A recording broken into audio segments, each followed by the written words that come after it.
상황이 역전되어서 하나님께서 이 다니엘을 더 높여주시는 이런 놀라운 하나님의 은혜를 다니엘이 경험하게 된 것이 아니겠습니까? 평안할 때도 하나님 앞에 무릎 꿇는 크리스찬들이 되시기를 바랍니다. 평안할 때도 기도 모임이라든가 또 토요 새벽 예배에 나오셔서 기도하시는 여러분들 되시기를 간절히 축원합니다. 또 조금 힘들더라도요, 그리고 매주 어렵다 하더라도 가능하면 온 식구가, 아이들이건 어른들이건 할 거 없이 온 식구가 함께 나와서 기도함으로 그 가정이 기도의 가정이 되기를 간절히 축원합니다. 자, 다시 본문을 돌아와서 이스라엘 백성들은 점점 고대지는 일과 점점 거세지는 애굽인들의 핍박에 이 하나님께 눈물의 기도를 드리기 시작했습니다. 비록 그들의 기도는 이미 일이 터지고 드려지는, 어떻게 보면 뒷북을 치는 그런 기도이긴 했지만, 여러분, 하나님께서는 어떤 분이십니까? 자비의 하나님이십니다. 긍휼의 하나님이시세요. 이런 하나님께서 그들의 기도를 들으셨습니다. 그리고 그들을 구원하시기로 작정하신 겁니다. 이것이 출애굽 사건의 발단이 되는 겁니다. 근데 여러분, 출애굽 사건을 생각할 때 혹시 무엇이 먼저 여러분 머릿속에 떠오르세요?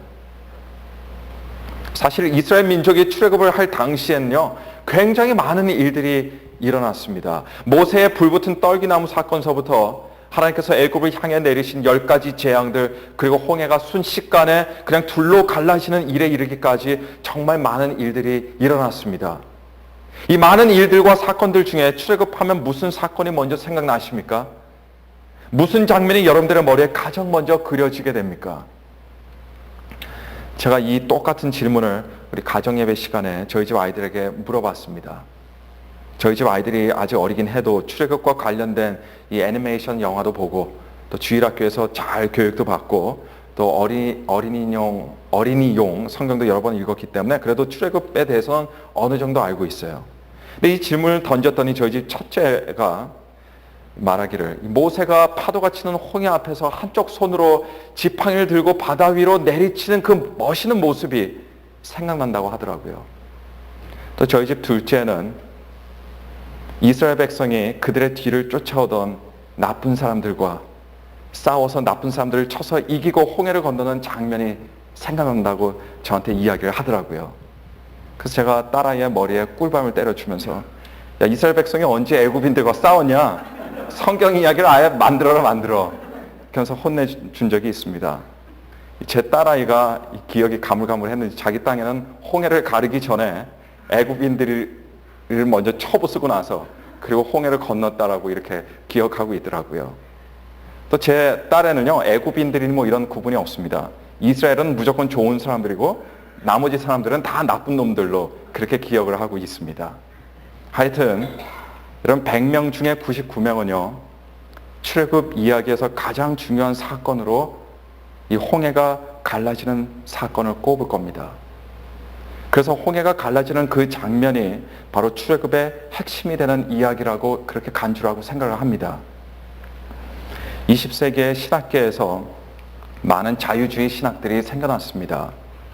그 중에는 이 이스라엘 민족의 출애굽 사건을 토대로 하나님께서는 이 땅에 살아가는 억압받고 착취받는 사람들을 해방시켜 주시는 그런 하나님이라고 주장하게 됐습니다. 그래서 출애굽은 다른 것이 아니라 사회적으로 억압받던 사람들을 해방시켜 주신 하나님의 의지가 그대로 표현된 사건이라고 이렇게 해석을 합니다. 그래서 일부의 이런 자유주의 신학을 하던 사람들이 가난했던 사람들을 부추겨서 기존에 착취하는 독재 정권에 대항해서 빈익빈 부익부의 불공평한 사회구조의 반기를 들도록 부추기던 때가 있었습니다. 이런 신학을 받아들이는 사람들조차도 사실상 출애굽 사건에서 무엇이 가장 중요한 것이고 무엇이 핵심을 이루는지 파악하지 못했기 때문에 출애굽 사건을 한낱 자유를 박탈당한 소외계층과 노동자 계층의 해방을 표방하고 있다는 그런 오해를 가지게 된 겁니다. 여러분, 출애굽 이야기에서 가장 중요한 사건이 어떤 사건이 되겠습니까? 그것은 하나님께서 애굽에게 내리신 재앙들이 아닙니다. 홍해를 가른 사건도 아니고 애굽인들이 홍해에 빠져 몰살당한 사건도 아닙니다. 출애굽 이야기에서 핵심이 되는 가장 중요한 사건은요, 바로 뭐냐면 6월절 사건입니다. 6월절 사건이에요. 6월절이라고 하는 단어에 생소해 하시는 분들이 많이 계실 줄로 알고 있습니다. 6월절이 무엇입니까? 6월이라는 말은요, 우리 달력에 나오는 준, 이 6월을 의미하는 그 6월이 아닙니다. 그거는 넘어가다 뜻의 한자어인 6월이에요. 그래서 유자는 넘어갈 유자고 월자도 넘어갈 월자입니다.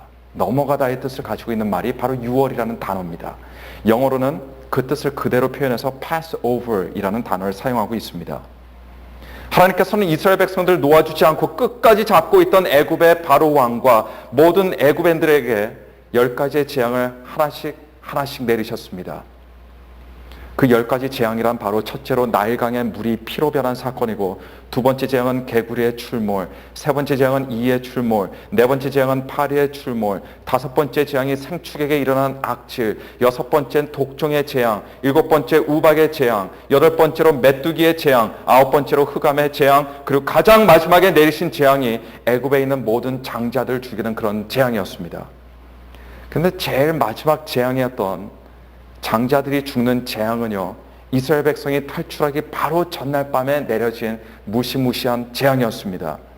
이때 하나님께서는 이스라엘 백성에게 이 재앙을 모면하게 하시기 위해서 각 사람의 집마다 흠없는 어린 양을 잡게 하시고, 그 어린 양을 죽여서 그 양의 피를 문설주에 바르게 하심으로 모든 살아있는 것들의 처음 난 것들을 죽일 죽음의 사자가, 어린 양의 피가 문설주에 발라져 있던 그 집만은 그냥 넘어서 지나치게 하신 겁니다. 그래서 패스오버입니다. 6월절 사건은 바로 이 사건을 지칭하고 있습니다. 이런 장자의 죽음이라는 재앙과 관련된 6월절 사건을 많은 사람들이 10가지 재앙 중에 하나로만 보는 경우가 있는데요. 6월절 사건은 10개의 재앙들 중 단순히 하나가 아닙니다. 첫 번째서부터 9번째 재앙에 이르기까지 이 9개의 재앙들은 말 그대로 재앙이었습니다.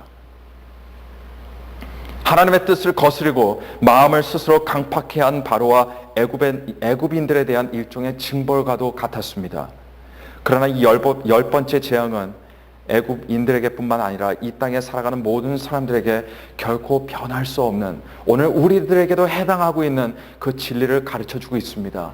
여러분, 그게 무엇입니까? 최종적인 마지막 하나님의 심판은 단순히 괴로움과 고통으로 끝나는 것이 아니라 바로 죽음이라는 것을 가리키고 있습니다. 그렇습니다. 하나님의 심판은 죽음입니다. 죽음이에요. 그래서 우리의 신앙은요, 살고 죽는 것에 대한 문제입니다. 신명기 11장 26절에 하나님께서 당신의 백성들을 앞에다 두시고 하신 말씀이 있습니다. 그 말씀을 한번 들어보시길 바랍니다. 내가 오늘날 복과 저주를 너희 앞에 두노니. 하나님께서는 우리 앞에 복과 저주를 두셨습니다. 여러분, 우리 삶에 복이 저 멀리 있다라고 생각하지 마시길 바랍니다. 복이라는 것이 늘 잘 되는 사람들 주변에만 있다라고 생각하지 마세요. 복은요, 바로 우리 앞에 있습니다. 그래서 하나님께서는 우리 앞에 복을 두셨다라고 이렇게 말씀하고 있습니다. 그러나 동시에 하나님께서는 사람들 앞에 저주도 두셨습니다. 애굽인들은 안타깝게도 많은 하나님의 경고에도 불구하고, 코앞에서 벌어진 많은 하나님의 이적들을 보았음에도 불구하고 스스로 자기들의 마음을 강팍해 하고 하나님의 말씀에 순종하지 않으므로 그때그때마다 복이 아닌 저주를 선택했습니다. 그리고 그 결과 애굽인들은 그 저주의 마지막에는 바로 죽음이 있다는 것을 알게 된 것입니다. 여러분, 이 하나님의 심판인 죽음을 아무도 피할 수가 없습니다. 그래서 바로 왕의 궁궐에 살던 바로 왕의 아들이나 가난